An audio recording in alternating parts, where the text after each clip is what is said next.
Ay, sa wakas tapos yung machine ko eh. Busin mo na yan.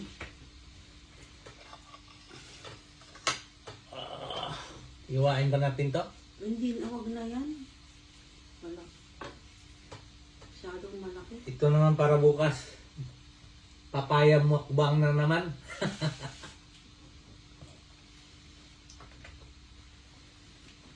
Busin mo na yan. Oh. Tipid-tipid muna sa kain ito dahil baka manibago yung tiyan natin eh.